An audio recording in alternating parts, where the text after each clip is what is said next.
Welcome, ghostly travelers, to episode 12 of the RV Canucks podcast. Because we're feeling the chill of fall settle over most of Canada and we're getting close to Halloween, we are detailing 5 of the most haunted places we've ever camped. And stay tuned to the end of the show when I share a bonus story about which island in Ontario Dan and I both refuse to go back to. It's not a camping story per se, but it is a travel story, and it's a really weird one at that. So if you're new to the show, welcome. I am Melina, and together with my husband Dan and our tween and teen, we are the RV Canucks, a motley crew of Canadian RVers who travel North America far and wide and bring back tips, tricks, and stories from the road that help you see more of this great continent as weekend wanderers and part-time RVers. You can follow our adventures on Instagram and Facebook at RV Canucks. And if you listen to us on Apple Podcasts, we would really appreciate if you would leave us a review on Apple and let us know what you think of the show. Sadly, Dan is away this week on business, so you're stuck with me regaling you with all of the ghostly places we have stayed. I actually wanted this to be episode 13, which would be next week for obvious reasons, but I guess if you include our podcast trailer, this is technically the 13th episode, even if it doesn't say so on the description. So I guess it's kind of like in elevators of high rises and old hotels where there's no button for the 13th floor. In actual fact, according to records held by the Otis Elevator Company, who my grandpa actually worked for, an estimated 85% of building elevators don't have a named 13th floor. But before we get into it, I actually want to share a really quick best tip for sightseeing when you're super short on time. So we've done a lot of traveling like for business and stuff where we might be in a city for 24 hours. Like you have a very, very short amount of time to see a city in one evening. And my best tip, and it's very apt to mention it on this episode, but my best tip is to take a ghost tour. So whether you're in like London, England, or Washington, DC, or Toronto, Ontario, or some tiny little town in the middle of nowhere, usually there's some sort of historical society that runs an evening ghost tour. And these we have found are fantastic ways to really get the history of a place in a very short amount of time. You know, like a half an hour long tour will give you all kinds of insight into the actual history of the town, which are intertwined with some of these really interesting stories about some of the people who used to live there and have died there. And it's a really good way to see a city if you're super short on times. That's one tip I always love to give people. And with that said, let's get started. We are going to start down south in Florida with the St. Augustine Lighthouse in the city of St. Augustine. So St. Augustine itself is actually the oldest city in America. It was founded in 1565 by Spanish explorers, and it has its own storied and bloody history. And it's also one of my favorite places on the planet to visit. So there's so many ghost stories about it. It's hard to know where to start. But since this episode is haunted places we've camped, we're going to take you 1 mile from the ranger station at Anastasia State Park to the St. Augustine Lighthouse, which is on the north end of Anastasia Island. So the current lighthouse that was there was built between 1871 and 1874. There was a lighthouse also previous to that, which was built in 1824 and was billed as Florida's first lighthouse, but that's a little bit misleading because as territorial governments who have had control in Florida, mainly Spain and Britain, there have been a series of lights and beacons along the coast since like 1565. So St. Augustine Lighthouse, it is a beautiful building, very, very tall, black and white striped, kind of candy striped up the lighthouse. So there are apparently several resident ghosts who take up residence in the St. Augustine Lighthouse, one of them being Peter Rasmussen, who was one of the first lightkeepers of the current lighthouse. And Peter was known as a man who was very meticulous about maintaining this lighthouse and the standard to which it was kept. So naturally, people say that in death, he wanted to continue watching over the lighthouse. And Peter was known as somebody who was an avid cigar smoker, a very distinctive cigar. A lot of visitors, not even knowing about Peter, will report that once they visited the lighthouse, they'll report smelling cigar smoke during their tour, which is interesting because the building is obviously no smoking. But that's something that seems to follow the spirit of, I guess, Peter, who is said to still roam the property, keeping an eye on it. Second is the ghost of Joseph Andrew, who was one of the other later lighthouse keepers. And he actually fell from the top of the tower while painting the exterior of the lighthouse.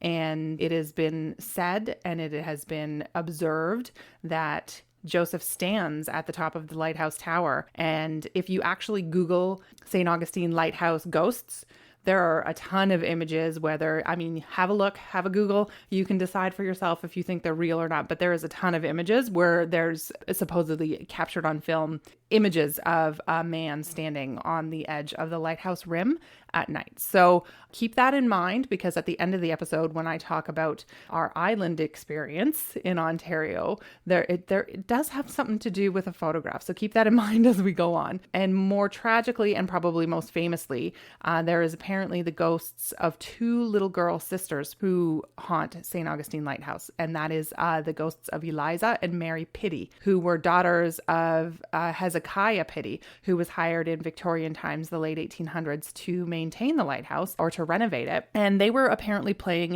in some kind of a cart that was used to ferry materials back and forth from the work site to wherever they were loading materials. And apparently the girls hopped in this cart, which broke away from the building and hurtled down into the bay. And neither girl could swim, and they both perished in a watery death. So apparently you can either see the ghost of Eliza, who floats around the grounds, apparently in the same blue dress that she died in, or you can hear the laughter of two girls coming from atop the tower late at night. So aside from that, and these are reported mostly by staff members who have worked the tower, but apparently there's music boxes in the gift shop and they turn on by themselves, which gives me the absolute creeps.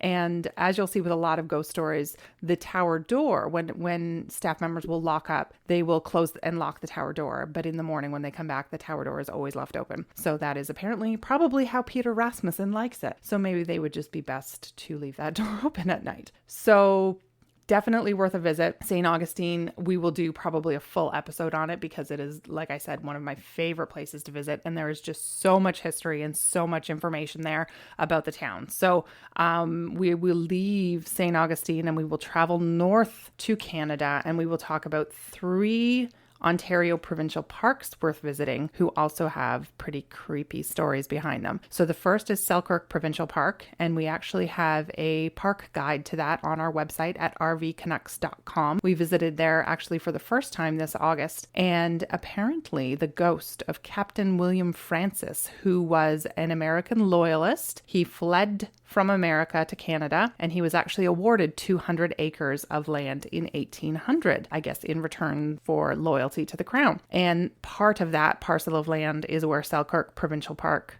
sits. So when he was in America, he was a quartermaster in the King's American Dragoons before coming to Canada. And what he ended up doing was he ended up carrying intelligence for Governor Simcoe under the guise of being a horse trader during the War of 1812.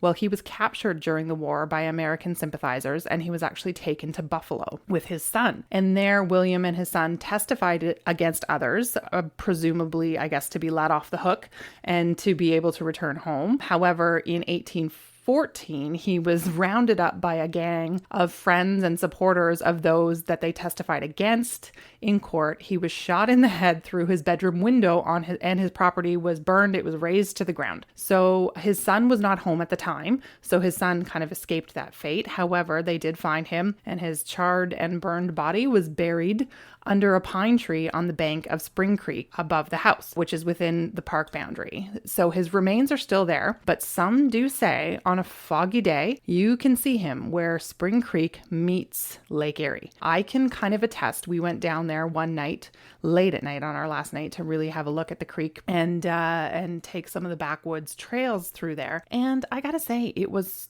super creepy. I'm not gonna lie. I don't have anything visual to report, but I will say, you just like walk in a place and you get a feeling where you're like, I don't know that I should be here right now. Definitely had that feeling at Selkirk Provincial Park. So, take that for what it's worth. But from there, we're going to move on to Inverhuron. So Inverhuron is less of a ghost story and more of a ghost town. And this is probably bar none our favorite park to camp at, hands down. We love it. Dan's grandparents owned a cottage on Lake Huron in Inverhuron. And, we've pretty much spent the majority of our marriage camping there. It's a fantastic park, tons to do, lots of history, and you would actually never know unless you were looking for it that Inverhuron was a bustling community. It was settled in the 1840s by a Scottish immigrant named William Gunn, and it kind of became a booming town. It had a school, it had a library, the first library in the county, actually. I think it had something like 39 volumes of books, which is fantastic for back then. It had a post office, it had a couple of mills, it had a 600-foot pier. Estimates on how many people lived there varied, but some were up to about 500. In April of 1882, fire struck the grain houses and the pier. And, a lot of these structures were wood. It wasn't uncommon during the time to have some of these fires. However, arson was highly suspected, but it was never proven. And after that, the town, stumbled on. Some fishing operations opened up, but the pier was never rebuilt. But then shortly thereafter, in 1887, the entire town virtually burned to the ground. And by 1901, it was essentially a ghost town. So a few buildings remained. However, the shifting sand dunes, which are on the coast of Lake Huron, kind of just slowly reclaimed those buildings and foundations. And there was a yellow brick schoolhouse there, which did remain standing, but it was torn down in 1990. So the old town, the entirety of the old town actually sits within the boundaries of the provincial park. And there's also a pioneer cemetery there, which dates back to the 1850s. And it was overgrown and forgotten for years. And actually that was the case with the entire provincial park. So the park was actually closed to the public in 1973 because of concerns from the neighboring nuclear plant who was producing heavy water. And the heavy water plant closed, it ceased operations in 2000. So the park opened back up eventually, but not until 2005. So basically from 1973 to 2005, the entire provincial park, as well as the town, was a ghost town. In 2005, the park reopened. It's a fantastic place now. They've actually just in the last, 5 or 7 years, opened up a third camping loop in this park. So I highly recommend it. You really, really, really have to go look very, very closely for evidence of the old town. So sometimes you can still find the odd yellow brick in the sand dunes that belong to the schoolhouse. There's concrete markers throughout, but you have to kind of walk back into the sand dunes. You'll find them underneath trees, kind of half overgrown, and the concrete markers are stamped with the home sites of who lived there and what building was there. And it's just a really fantastic place if you love exploring ghost towns and really looking for evidence of the past.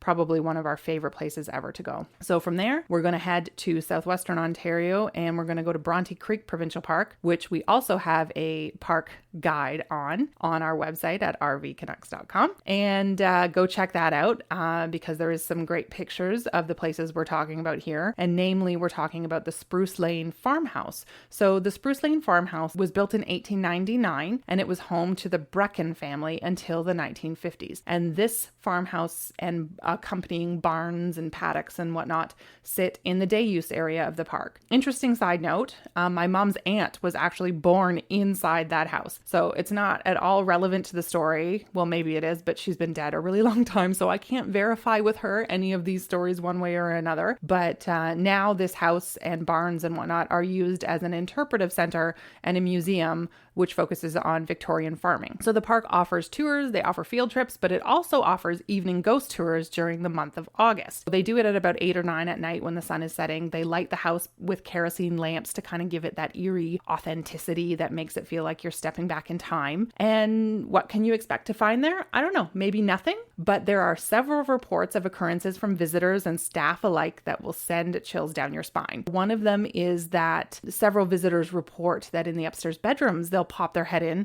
and you know how they usually have like ropes around where you can't walk fully into the room. They'll see kids in there playing hide and seek, and they'll like turn around and be like, what? Like, what are these kids doing behind the rope? And then they'll turn back around and the kids are totally gone. Several staff members additionally, we talk about like doors opening and closing a lot. So there's a door to the smoking porch from inside the house, which staff members will come in. If the house has been closed up, they will throw open all the doors and windows and just kind of air it out. They'll go downstairs and change because they're clothed interpreters to the time period. And they'll come back upstairs and that door that was open will be closed and it will be locked. Or the opposite, they will close it and lock it at the end of the day, and they will go upstairs and they will, make sure all the windows and doors and whatnot are closed. And then they'll come back down and that door is unlocked and wide open. So the smoking porch door is consistently the opposite of the way it's set. There was a maintenance worker in there who reportedly one time had the dining room table. It's usually set so you can kind of see what a table setting would look like back in the day. And so he had removed all of the dishes and they were stacked on the floor, and he had flipped the table over to work to fix a leg. And he said that he was just like absolutely overwhelmed with fear. And he got this feeling like the house was like angry at him because he had taken the dishes and put them on the floor. And he basically finished the work like lightning fast. He turned the table back over. He like set it and tried to make sure that it was like exactly the way it was when he walked in. And then he left and he refused to go back for like a week because he was just like, yep, no, I'm out of here. Did not like that feeling at all. It's interesting because I know in terms of the house records, Henry Brecken, who was one of the homeowners, he died in 1931. And as is typical for the time, he was laid out in the parlor for several days during his wake. And I'm sure with like several other members of the family that, you know, dating back to 1889, that was just common practice to kind of lay people out and have family and friends come pay their respects. But the Victorians believed, like they were a super superstitious bunch. They actually believed that when somebody died, you had to cover up the mirrors with some kind of fabric or something because it was believed that spirits of the dead would get caught in the reflections of the mirrors and it would result in haunting. So who knows? Maybe one of the covers on one of the mirrors slipped off at one point and there is a couple of spirits that haunt the Spruce Lane farmhouse, but we shall see. I don't know. If anybody takes a visit or if anybody's been there, please like leave us a message and let us know what you thought if you got the creeps when you were over there. I know I certainly did, but I get that a lot. So one other interesting point about Bronte Creek, and I've mentioned this on one of our other podcasts when we talked about camping in the park, is that behind the Spruce Lane farmhouse is the Half Moon Trail, which actually snakes its way down 115 feet into the bottom of the gorge, which is where Bronte Creek actually is. And the town of Oakville actually lets you scatter ashes on the Half Moon Trail, which I thought was absolutely fascinating. And I think it's really cool for people who have a history or fond memories of that park. And it's a different feeling than that kind of ghostly Spruce Lane farmhouse type of feeling. Like when you're walking through the Half Moon Trail, I don't know, something about it, like you just kind of have this like feeling. It's the same feeling I get when I like walk into a cemetery where it's hallowed ground, it almost feels like, right? And I was feeling that when Fiona and I were hiking in it this summer, and I came back and I actually didn't see the sign stating that ashes were allowed to be scattered there until we were on our way out. And I was like, that is so funny, because I was feeling that way the whole time. Like it just felt like hallowed ground. And I thought, oh, well, it's, you know, God's bounty. It's like a beautiful locale and it's, you know, shady, and it's just a stunning place. And I just thought it was funny when we came up and I saw that sign, because it totally made that feeling make sense. So that's the roundup of the 3 Ontario parks that we have visited this summer and often that we like to go back to. And that's their stories. But I added a 5th one just because this is also one of my favorite places. And this is in Pismo Beach, California, which is in Central California. And the reason I love this is because these 2 stories are like so vague, but it's like these vague ghost stories that I grew up with on the West Coast of like, ooh, it's a dark night and you'll see a traveler on the road, but he will disappear in the headlights. And it's kind of like these just weird, vague traveler stories that I love to hear. And it reminds me of the campfire stories we told growing up.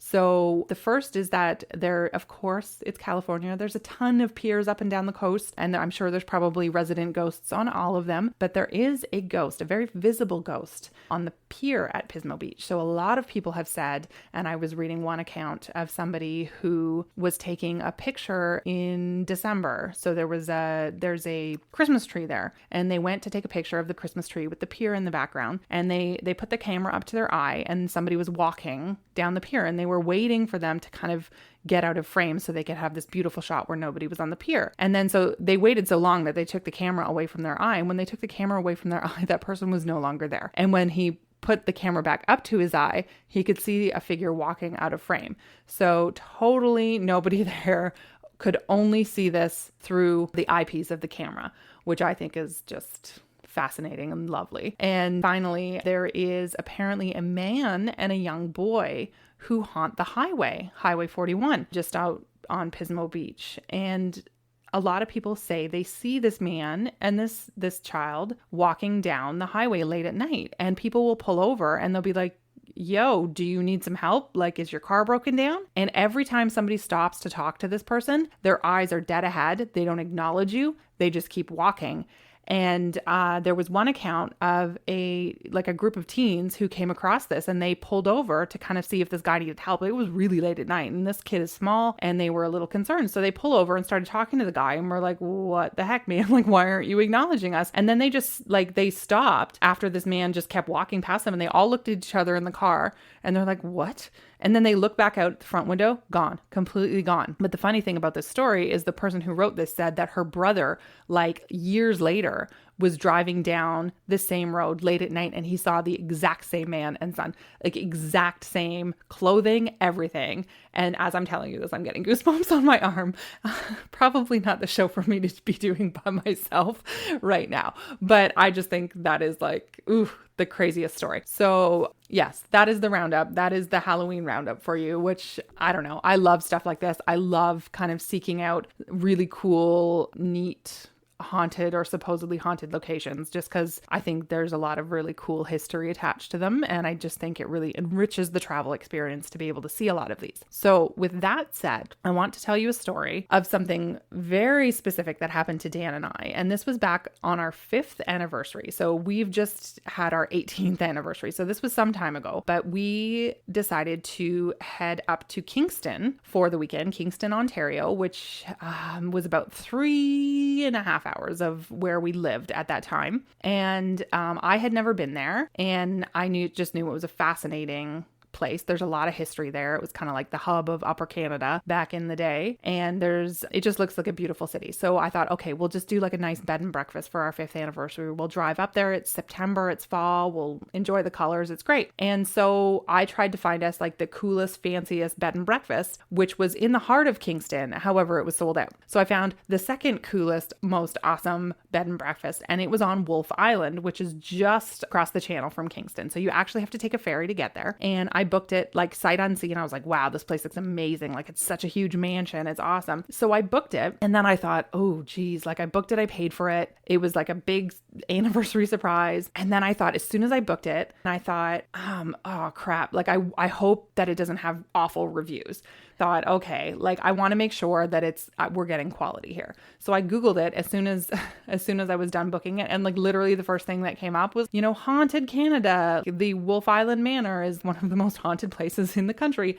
And I was like, okay, awesome. And then I was like, okay, well, maybe I should cancel. And then my inner voice was like, no, don't be ridiculous. Don't cancel. It's so silly. It's a bed and breakfast. So when you go to a bed and breakfast, like the person who owns it lives there. It's fine. There'll be other guests. It's not a problem. So Dan and I roll up, and it was still light out at this time. Like it was, like the sun was starting to fade. It was probably like 5:30, 6 o'clock at night. And we show up, and we were greeted at the door by the owners of the bed and breakfast. And this was a Friday night that we got there. We were staying Friday night, Saturday night, and we walk in, and it's massive. It's beautiful. And it's right behind this old Catholic church. And this huge manor house used to be the rectory for the church where the priest would live. And we walk in, and we're greeted, and they're a really cool couple, really neat. And they show us around, and they're like, okay, so if you need anything, we live in the house out back. And they had built themselves a separate house behind the bed and breakfast. And they're like, okay, so you're the only guests in the house tonight. You have the whole place to yourself. There's another couple coming tomorrow night, but for tonight, don't worry about it. You've got everything right here. And Dan and I just kind of both look at each other, and we're like, okay. And then they left. They went back outside to their house. So we did some walking around, and we actually took the ferry back over to Kingston proper, and we got dinner, and we did a ghost tour because, like we said, it's a fantastic place to start a historical deep dive into the city that you're visiting. So we had a great dinner. We caught the last ferry back, and there's basically I think there was one street light on the island. We got off the ferry, and there's one lonely little light on the dock. And that was it. The rest of the island was super dark. And this was we didn't have fancy phones back then with flashlights. So we walk up the dock, and then everything is pitch black. So we are basically feeling our way back to the house. And we walk into the house, and Dan's like, well, let's go up to the Widow's Walk. There's this Widow's Walk up at the top of the house that they've built. But to get to it, you have to go through the creepy attic up to the Widow's Walk. So we go up to the Widow's Walk to get photos. And we are halfway up the Widow's Walk stairs. So we've gone up through the attic up to the Widow's Walk stairs, and I realize I forgot my camera, and I want to try to take some pictures. So I run back downstairs upstairs, which was like a terrible choice. And I know that I saw something in that attic on my way back down. And I grabbed my camera out of our room and I ran back as fast as I could. And Dan says that he heard noises in the attic when I was clearly on the floor below that, which just like gives me the heaps because Dan does not believe in any of this kind of stuff. So we go up to the Widow's Walk. It was great. We had a nice time. We're just going to go back down and tuck into our room. Even though we could have explored this whole house, we were just not feeling the vibe. So we go down into our room, which was massive. It was huge. We had floor to ceiling windows in this room and not one window covering. So you kind of felt like something weird was just like standing outside these floor to ceiling windows and staring at you. And I kid you not, like I just felt like we were being watched all night. Like we didn't sleep a wink, and not because we were doing other stuff, but we didn't sleep a wink. And we woke up the next day and we sit up in our room and we go to the back of the room and look out the window, and there's a cemetery like directly outside, like underneath the window. So I was like, well, that makes sense why I felt like I was being watched by 1,000 different spirits, because there's literally a cemetery out there. So then the next day we walk around the property. We're just taking nice pictures. It's beautiful. And when we got home and I downloaded the photos from my camera, there was definitely a face in the attic window. And I'm not even kidding. And I showed it to somebody at work and they just like could not believe it. And now I have to find this. I have to find this photo and I will put it on our social media when I find it. And I think I've since put it on like an external hard drive where I've put old photos. So I'm going to dive through and try to find this photo, but I kid you not, like I think about it now and I still, I can't even.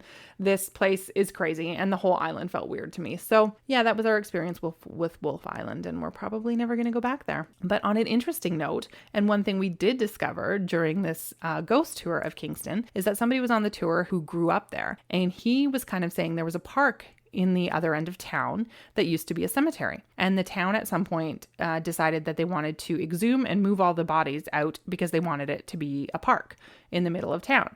So they started exhuming bodies, and they actually found that there was like 5 or 6 or 7 bodies to a plot when there should have been 1. And it turned out when they went back through the records that they discovered there was some kind of like crazy sickness, influenza type respiratory illness. And they just had this mass death rate. And to keep up with it and keep the disease to a minimum, they just started opening up existing graves and just dumping bodies in. So the town decided, instead of to leave it as a cemetery, they left all the bodies there. And basically they knocked down all the tombstones and they put like 6 inches of topsoil on top, and it is now a park. So we actually found this park and we could see, and this guy who was there, who grew up there, said, I remember that. Like when we were kids, we used to like pry up old headstones and we used to use them as bases to play baseball. So it was kind of a cool thing. That's like a great example of how you can see some of these ghost tours and get some cool histories. So that was kind of neat. One more thing I will mention before I sign off on this creepy crawly episode is I'm going to mention to you Road Trippers. Now I talk about this all of the time. We know that it's my favorite app. I plan every trip with it, but one of the great things I love to use on it is the extensive filters. So when we're going somewhere and we're planning a trip and I'm feeling particularly in a creepy mood,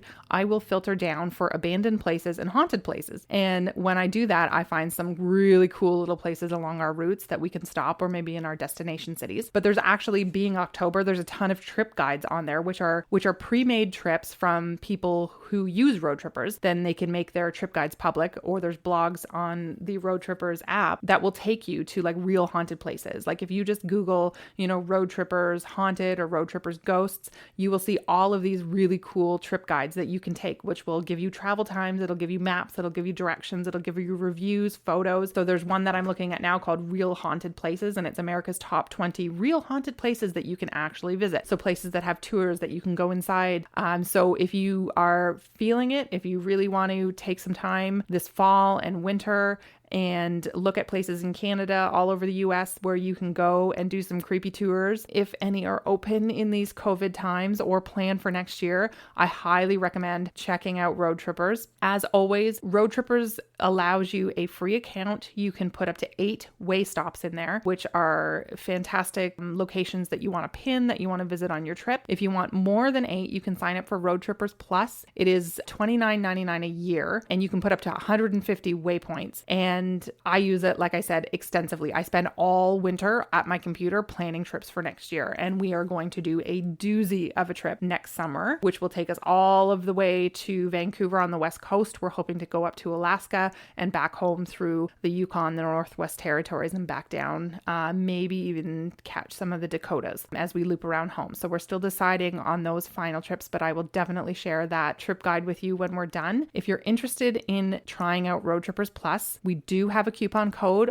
on the show notes for $5 off, so you can get the whole shebang for $25 and give it a try. It's definitely worth it, but check out the show notes for that coupon code that's specific to RV Canucks listeners. So with that said, I hope you all have a lovely Halloween. I hope wherever you are that kids are still able to go out trick-or-treating, but if not, maybe you can sit around and regale your kids with some of the stories we've talked about today. And if you have any of your own, please comment to us on Instagram, send us a message on Facebook, send us an email to hello@rvcanucks.com and tell me your encounters. Tell me your stories, because I love to hear some of this stuff. And if you have great stories, I'll share them with the listeners and I'll put them on our list for the next time we head to where you're at. So with that said, thank you so much. Dan will be back next week. I'm sorry you didn't get to hear his lovely voice. I know we all miss him here a whole lot. And we will talk to you next week when we start our 4-episode journey down Route 66. So you don't want to miss it. We will talk to you then. See you later, guys. Bye.